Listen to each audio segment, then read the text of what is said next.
In this video, I'm going to walk you through the ideal gas law, do some problems with the ideal gas law, and then show you how we can use the ideal gas law in stoichiometry problems. So the ideal gas law is the equation PV equals nRT. This equation is given to you on the AP equation sheet, and you do use it a lot for many of these gas law problems. Basically, it has all four factors in it that can affect a gas. So you have pressure, volume, moles, and temperature. But the difference here is now you're no longer restricted by STP conditions. All right, so you can actually use this and figure out how many liters of a gas would be present if you have 1 mole if you're not at STP. All right, so just for clarity here, N is the number of moles, or you can use grams divided by molar mass because that would be the same thing as moles. All right, if you have the grams and the molar mass, grams divided by molar mass gives you moles. And then R is the ideal gas constant. This is on the equation sheet, but you have to be careful. There are a few gas constant R's on the equation sheet, so you have to make sure you're using the correct one for the gas law problems. This number is rounded here. This is the number I typically use. The AP equation sheet gives you a little bit more unrounded number. It doesn't matter which one you use, but it's 0.082 liters times ATM over Kelvin times mole, or mole times Kelvin. Very important that these units of R are driving the units of your other things in the problem. So for example, R is in liters, so your volume must be in liters.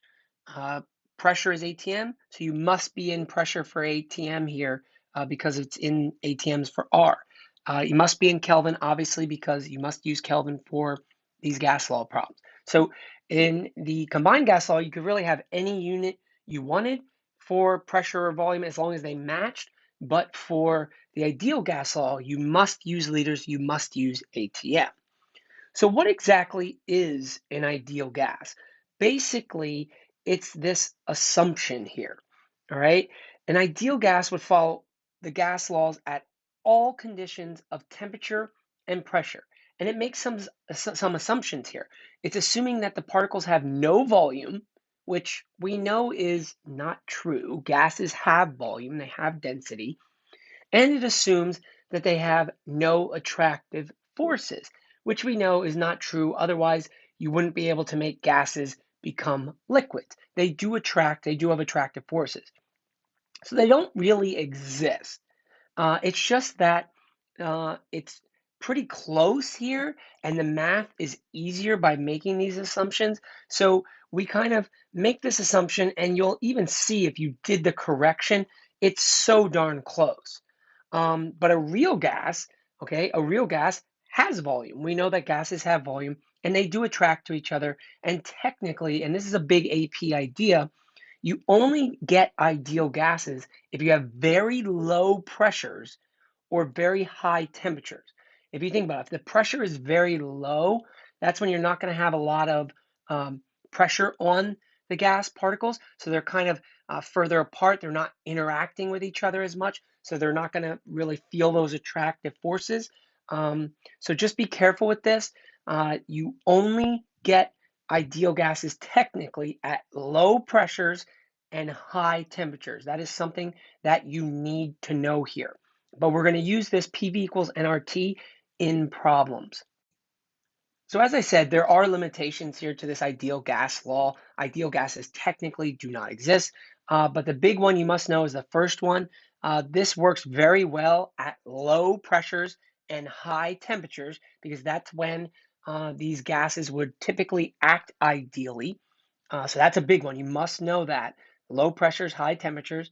Most gases do not actually behave ideally above 1 atm pressure, and it doesn't work well near the condensation conditions of a gas because that's when they'd be interacting. And an ideal gas is assuming that these attractions and these interactions don't exist. So we know that gases do take up space, they have volume, attractive forces exist because that's how we get liquids. It's just that the math is easier and it's a very close approximation. So we assume that these gases are ideal and we use the ideal gas law equation. These graphs are just showing you this idea of gases being ideal at low pressures and high temperatures. If you look here, this kind of middle line would be an ideal gas, and you can see some different gases here. And typically, when the pressure is lower, so if you look, the pressure is on the x-axis here. When the pressure is lower, that's when you're more likely to have these gases being right around that line. And then once you pretty much start increasing the pressure, you pretty much don't really get back to that line too much. They may cross it at one point, but pretty much it's going to be totally away from that line. So this is just trying to show you that gases are ideal at lower pressures. All right, you should be able to understand this graph and explain it. I have seen it appear in AP questions. And then this graph on the right side is trying to show you that these gases are ideal at higher temperatures. Notice what happens here. We still have pressure going along the X. An ideal gas would be right around this dashed line. Notice as the temperature is increasing, these lines are all temperatures. As the temperature is increased, this line starts to get closer and closer and closer to that ideal gas area. So gases are ideal at higher temperatures. If the temperature was increased, you'd expect this line to get even closer to that ideal gas line. So definitely understand the ideas here that ideal gases technically do not exist, but you would see real gases acting ideal at lower pressures and higher temperatures. This slide is not something you are required to know for the AP exam. It's not something that I hold you accountable for either. It's just showing you here the correction that you can make to the pressure and the volume to account here for, intermolecular forces and gases actually having volume. And you'll see if you were actually doing this and used the equation and did the math, the numbers would come out very, very close. All right. So that's why we say these ideal gases technically don't exist, but the math is so close. So we just kind of assume that they do. And this is kind of the math you would have to do. But again, you're not required to know this. This is not on the AP exam, and it's not something that I'm going to hold you accountable for either. It's just for your information. Let's try a problem here. So you can see it says determine the volume occupied by 2.34 grams of carbon dioxide gas at STP. All right, so this is where you got to be careful. There's only really two equations we need to worry about here for a majority of these gas law problems. And we already know the combined gas law. That's P1 V1 over N1 T1 equals P2 V2 over N2 T2. And then now we have the ideal gas law, which is PV equals nRT. So people always say, well, how do you know which equation to use? All right, there's a couple things you look out for. First, if you see you have a beginning pressure and an ending pressure, or a beginning volume and an ending volume, or maybe even temperature, beginning and ending temperature, you pretty much know you're going to use the combined gas law. If you notice from the ideal gas law, PV equals nRT, it's just one temperature, one pressure, one volume.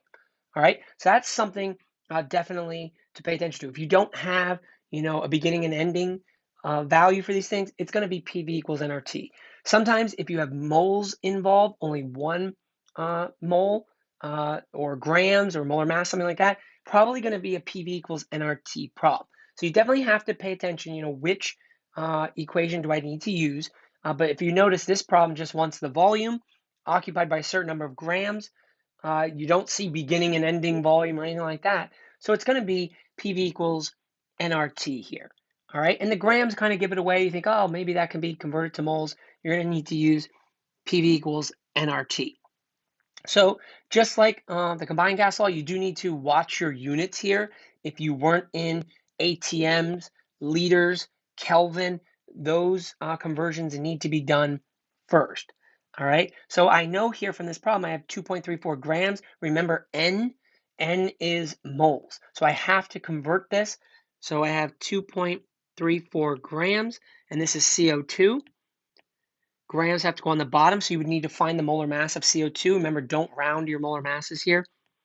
It does come out to be 44.01 grams of CO2 for every 1 mole. Grams cancel. Now you'd be in moles.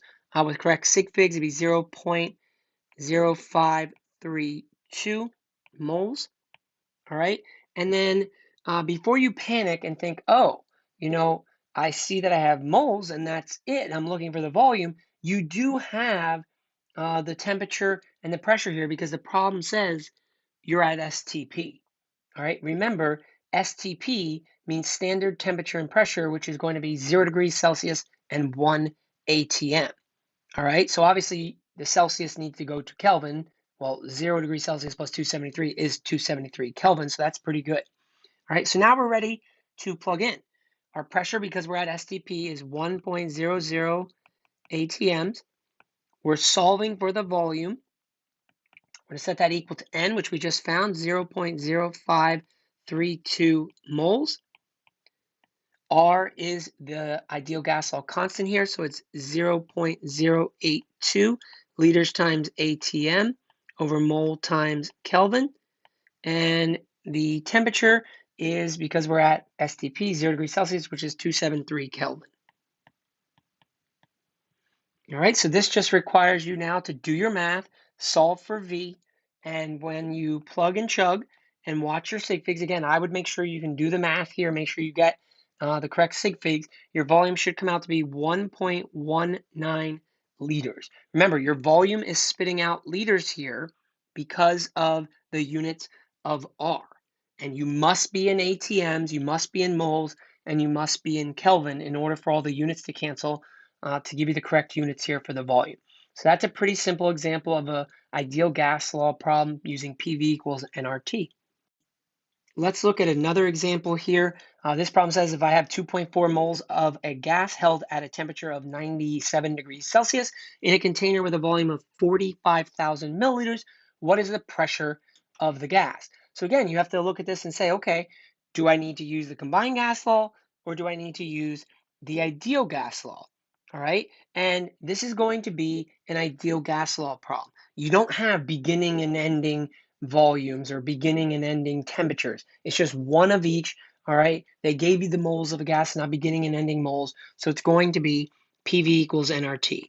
And you do need to write the equation when you use it. You definitely need to show which equation you're using here for AP. Before you start the problem, these PV equals nRT problems, you always need to watch your units. So if I look at the problem moles, we want moles. I see degrees Celsius. We don't want degrees Celsius. We know degrees Celsius plus 273 equals Kelvin. So when we take 97 degrees Celsius plus 273, we get our temperature here of being 370 Kelvin. All right. And then I see milliliters for volume. We must be in liters. So we have to convert that as well. So we have 45,000 milliliters. We have milliliters on the bottom to cancel. There's 1,000 milliliters for every liter. All right. So when you plug and chug this, it comes out to be 45 liters. All right. So now all my units look good. So I'm going to just plug in. This problem says, what is the pressure? So I'm solving for P. V, we just found here to be 45 liters. Remember, you must be in liters for the volume. Equal to N, they told me was 2.4 moles. R is the ideal gas law constant here. Remember, this is on the equation sheet. They give you a slightly unrounded number, but I like to use the 0.082 liters times ATM over moles times Kelvin. All right, times the temperature, which we said was 370 Kelvin. All right, so you're just going to plug and chug and solve for P. Make sure you can do the math, watch your sig figs, and when you do this, the pressure should come out to be, with correct sig figs, 1.6 atms. All right, 2 sig figs there. Watch your units. Make sure you can do these ideal gas law problems. I want you to try this one right now on your own. So pause the video, try it, and when you rejoin, the problem will be solved, and we'll see how you did. So pause the video right now. Hopefully, this is the answer you got. The volume is 22.4 liters. This should make sense because we know that for any gas, as long as you are at STP, 1 mole occupies 22.4 liters. All right, so you can actually use this and see that it does come out to be 22.4 liters. But that's why the ideal gas law is important here, because you don't have to be at STP, and then you could see what volume 1 mole of a gas would occupy under, real conditions here. All right, so this was just another example of a PV equals nRT problem. Make sure you are showing the equation you're using, watch your units, and then obviously watch your sig figs and make sure your answer has units as well. There are some variations of the ideal gas law that you need to know that you can get just by rearranging the equation. So we know the original ideal gas law is PV equals nRT. Remember, N can be moles, but it can also be grams divided by molar mass, because that would give you the same thing as moles. All right. So it could also be PV equals grams over molar mass times RT. All right, so all we're doing here is rearranging the equation using math to get an equation where you could solve for molar mass, or where we could take the fact that grams divided by volume, okay, is the same thing as density.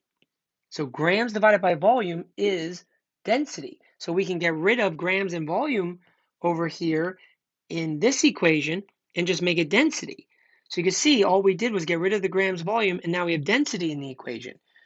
We call this one the molar mass kitty cat. A quick way to remember that is that, cats put dirt, DRT, over their pee. So it's a quick kind of little funny reference so you can remember that equation. If you have to use that one, you don't have to worry about, well, what do I got to do to rearrange it? You could also solve for density, and here would be that equation. And again, all you're doing is rearranging the equation there. So if you can do this via math, that's great. You don't have to worry about it. Just understand this idea that moles N is the same thing as grams over molar mass, and realize that, grams divided by volume is the same thing as density. You can get these equations, but sometimes just by knowing them makes it a little bit quicker for you. You don't have to think about like, oh, what have I got to do to the equation? You can just, write the equation and start plugging in and solving. So sometimes I recommend knowing them, and it saves you a little bit of time. Let's try an example here. This problem wants us to calculate the density of nitrogen dioxide gas at 0 degrees Celsius and 1 atm. All right. Again, I know here that this is not going to be a combined gas law problem. I don't see beginning and ending, temperatures or beginning and ending pressures. So it's going to be PV equals nRT, but they want me to find the density. All right, so that's where knowing the kind of rearranged equation here can save me a little time. I'm going to use the density equals molar mass times pressure all over RT. And again, you could get that just by rearranging PV equals nRT. You do need to watch units here. It looks like we're in ATMs, which is good. We're in 0 degrees Celsius, but that's a pretty simple conversion. We know degrees Celsius plus 273 equals Kelvin.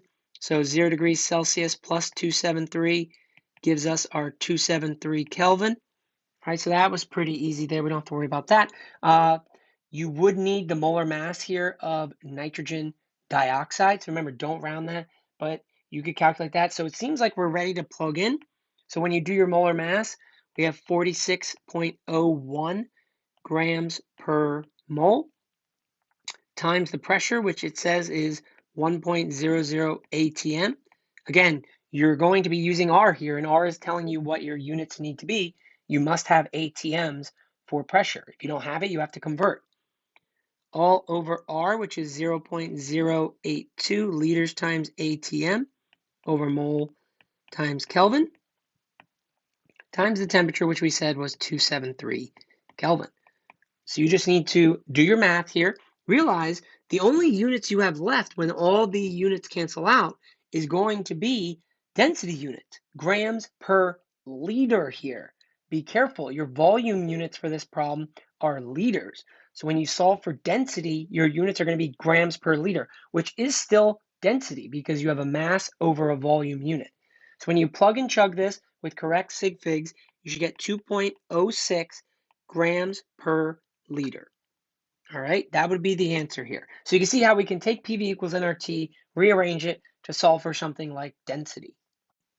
I want you to try this problem on your own, and then when you rejoin, you'll be able to see the fully solved problem. So I would pause the video right now and try this problem on your own to see how you do.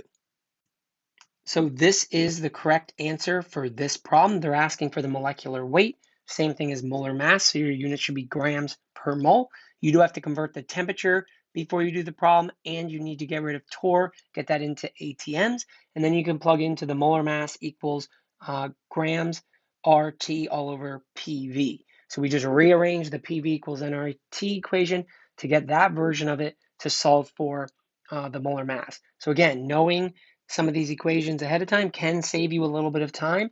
Otherwise, you could get them just by rearranging PV equals nRT. Now we can take the gas laws and do stoichiometry with them. So basically, you might have to use your mole ratio from the equation to determine the number of moles of an unknown substance or gas. You might even have to do a limiting problem here. It all depends on what's actually being asked. You may have to use the ideal gas law to find some of your values. Maybe you have to use the ideal gas law to find moles, and then you can take the moles and do a stoich problem. All right, so there's a lot of things you might need to do. Sometimes it might ask you to take the total number of moles of gases formed in a reaction. So you actually have to look at the moles of maybe both products and add them up and do a problem. So there's a lot of different things you have to look at here. If you're at STP, you're allowed to use 1 mole equals 22.4 liters.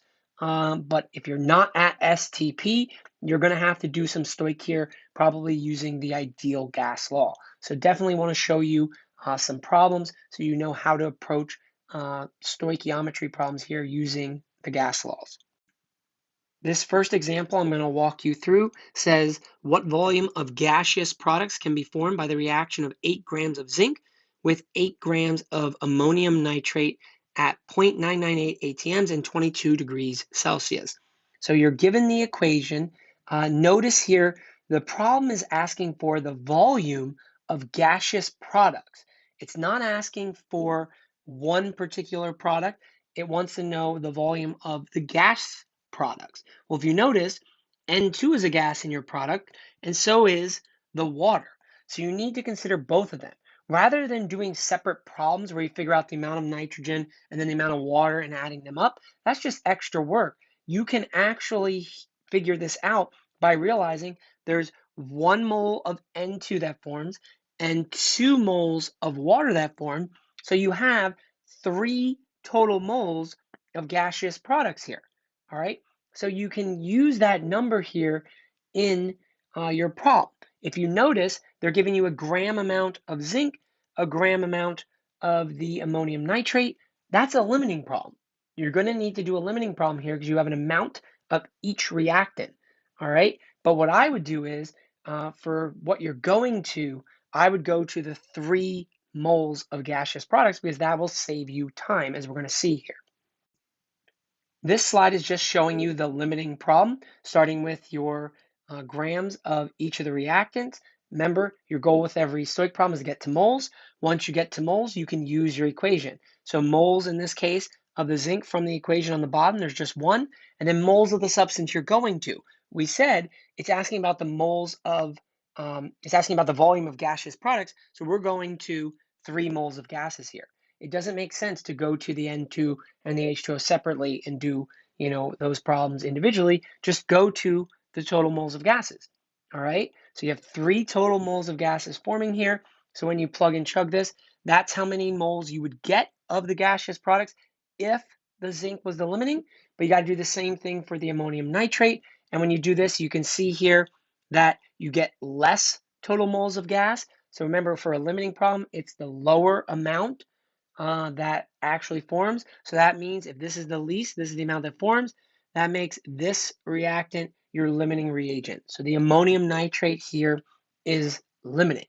All right, so this didn't answer the problem yet. This just basically told us how many moles of gaseous products form, and it told us which of the substances was the limiting here. So now we need to go further. Remember, we are asked here for the volume of gaseous products. So now that you know the moles of gaseous products that are going to form, you can use the ideal gas law, all right, to find the volume of these gases under the conditions you're at. Notice we are at 0.998 atms and 22 degrees Celsius here. So we can actually now use the ideal gas law to figure this out. All I did here was rearrange PV equals nRT so that I'm solving for volume, and then I plugged everything in. You don't have to do it this way. You can just plug in like we usually do and solve for the volume. But you can see here that I plugged in for moles, the total moles of gaseous products that I found that were forming from the limiting problem. Remember, I had to do a limiting problem first to get this number of moles. We know R, we converted temperature here to Kelvin, and our pressure was in ATMs. So when you plug and chug this and solve for volume, your unit's going to be liters. It comes out to be 7.3 liters. So notice we had to use a limiting problem to figure out the moles, and then we could take the moles and plug it into PV equals nRT. And then you could figure out the volume that would form of that gas under these conditions that we were at. So this is kind of showing you one way you can use PV equals nRT here in these problems involving stoichiometry and the gas laws. For this problem, we're going to try to determine the volume of hydrogen gas that will form at 15 degrees Celsius and 780 millimeters of mercury if 100 milliliters of 1 molar HCl react completely with Mg metal. All right, so we're trying to find the volume of hydrogen gas that forms. If you notice here, we are reacting a certain amount of a certain concentration of HCl with Mg metal. All right, and they're asking about the volume of hydrogen that forms. That's a stoich problem. All right, you are switching substances. It's stoich. If you're doing a stoich problem, you need to write the equation. It didn't give it to us this time. So for this one, we have HCl reacting with magnesium metal here. All right, so I know hydrogen is going to form because they told me that. So we know H2 is going to be one of the products. Essentially, this is what type of reaction? It's an element reacting with a compound. It's going to be single replacement. The magnesium is the metal. He's the lone element here, so we could possibly kick the metal or the one acting like the metal out of the compound. So he kicks out the hydrogen, forming H2, and then he jumps in with the chlorine, but you have to do symbols, charges, crisscross here to get the formula of that compound, and it's MgCl2. All right, don't forget to balance it, because if you don't balance it here, it could totally mess you up. Looks like the only thing we need is a 2 in front of the HCl.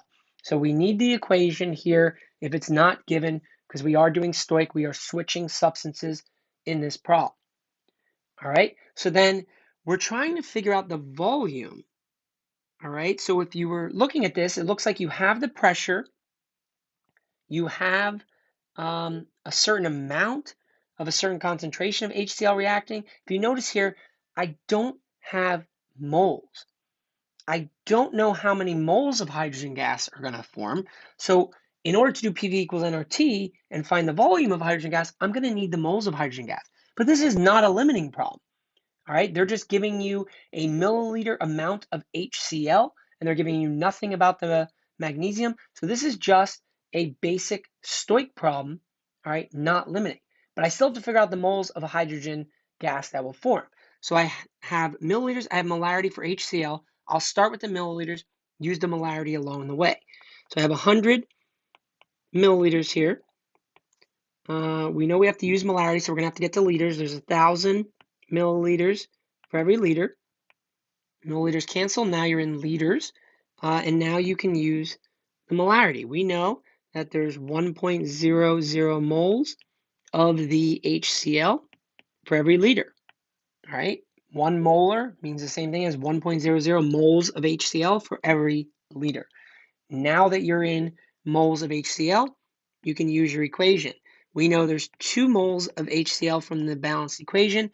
For every, which substance are we going to? We're asked about the hydrogen. For every 1 mole of H2 gas from the balanced equation. So now I'm in moles of H2. There's no reason to go to grams because I need moles for the PV equals nRT problem. So when I plug and chug this here and solve with correct sig figs, I get 0.0500 moles here of the H2 gas forming. All right, so now I'm ready to plug in here for PV equals nRT. All right, couple things to watch out for. We might have to do some conversions here. If you didn't realize that already, we have to take care of our temperature. So we have degrees Celsius plus 273 equals Kelvin. So we have 15 degrees Celsius plus 273, and we get 288 Kelvin. We also have to watch our pressure here is in millimeters of mercury. So we have 780 millimeters of mercury. We know that there's 760 millimeters of mercury for every 1 atm. So our millimeters of mercury will cancel here. And when we plug and chug this, we should get 1.03 atms. All right, so it looks like my units are all good. I'm ready to plug in. So we have PV equals nRT. Remember, use your equation, write it down when you're doing this. So the pressure we said was 1.03 atms. Volume is what I'm solving for. N is the number of moles, which I just found to be 0.0500 moles.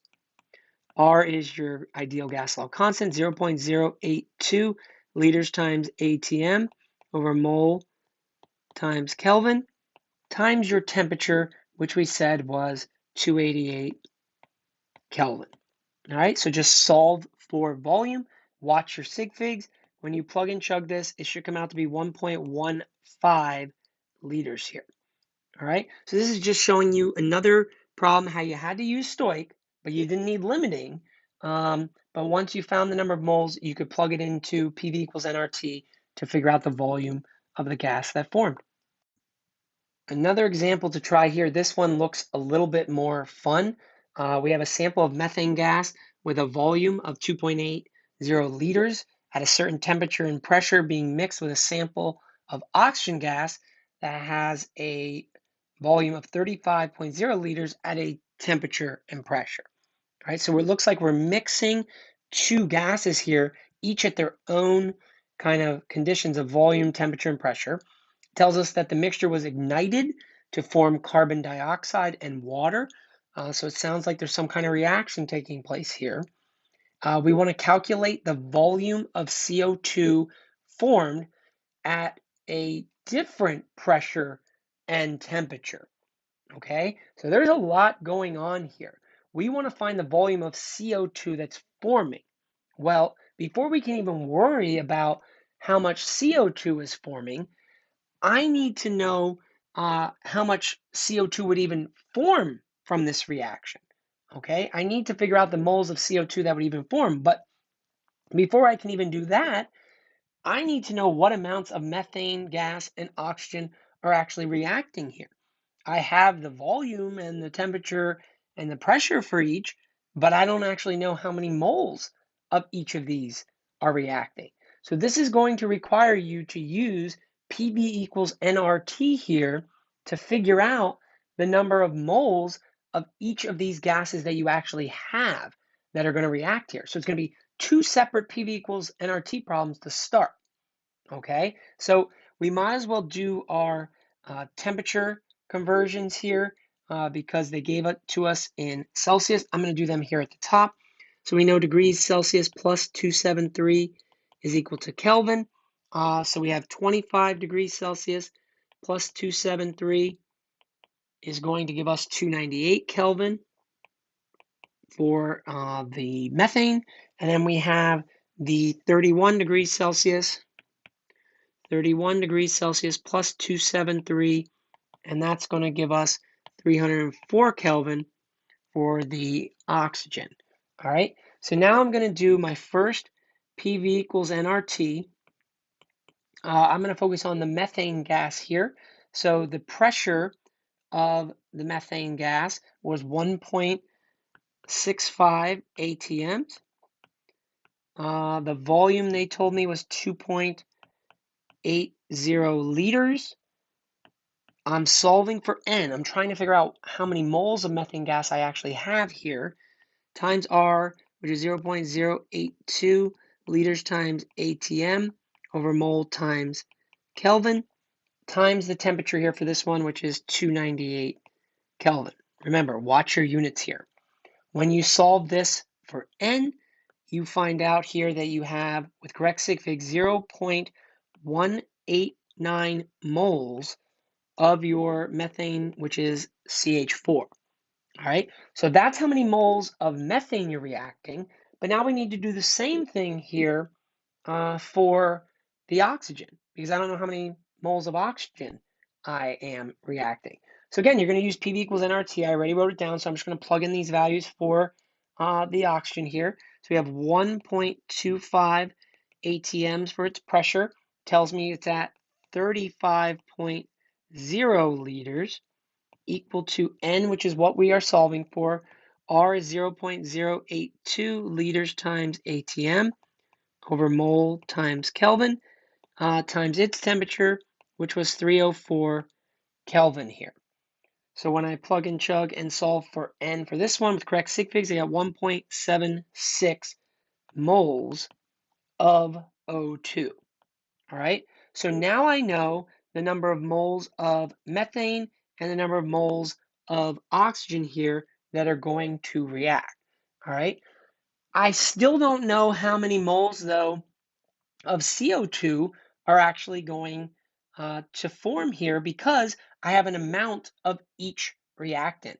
So I need to actually do a limiting problem here so I know how many moles of CO2 will actually form. Before you can even do your limiting problem, you need to write the equation that's going to happen here. So we know that we have methane, which is CH4, reacting with O2. All right, we know this is going to be a combustion, and we're going to get CO2 plus H2O. When you go through and balance it, remember, for combustions, you do your carbons, your hydrogens, and then your oxygens.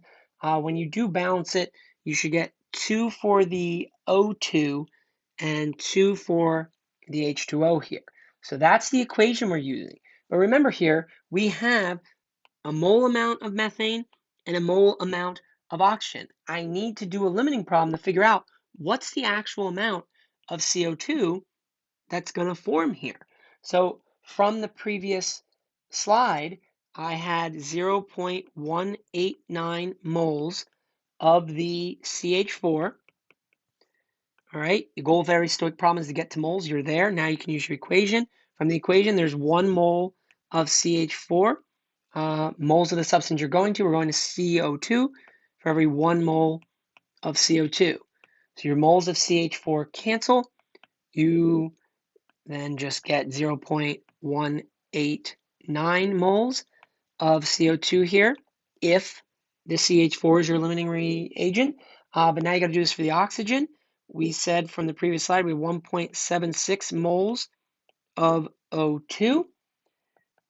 And from the balanced equation, there's 2 moles of O2 for every 1 mole of CO2. So when we plug and chug this, we get 0.88 moles of CO2 forming if the oxygen is the limiting. Remember, the lower of the two is the amount that actually forms here. So this would be the amount that forms of the CO2, the lower one, the 0.189. So that means the CH4 is my limiting. So this is the amount of CO2 that I have here that's actually going to form in this problem. So I now know the moles of CO2 they're going to form. But the problem wants to know the volume of the CO2 that's going to form under these conditions. All right, so it's another PV equals nRT problem. It's going to be a third PV equals nRT problem that you need to do here in order to solve this problem. You need to figure out, using PV equals nRT, the moles of each reactant first, and now you have to use PV equals nRT once you know the moles of the CO2 that form in order to figure out the volume of CO2 under these conditions. We are going to have to do another temperature conversion. We know here that we're at 125 degrees Celsius plus 273. That's going to give us 398 Kelvin here for the temperature. So we're going to plug into PV equals nRT. Our pressure is 2.50 ATMs. The volume is what we are solving for. We said the number of moles of CO2 that's going to form is 0.189 moles times R, which is 0.082 liters times ATM over mole times Kelvin, times the temperature, which is 398 Kelvin. So you're just plugging, chugging, solving for volume. When you do this with correct sig figs, your volume should come out to be 2.47 liters. All right, so I wanted you to see this version of a ideal gas law problem involving Stoich because you had to do the ideal gas law 3 separate times. All right, and then you still had to do a limiting problem and you had to write a reaction. So you definitely need to think your way through these problems and make sure you can do them.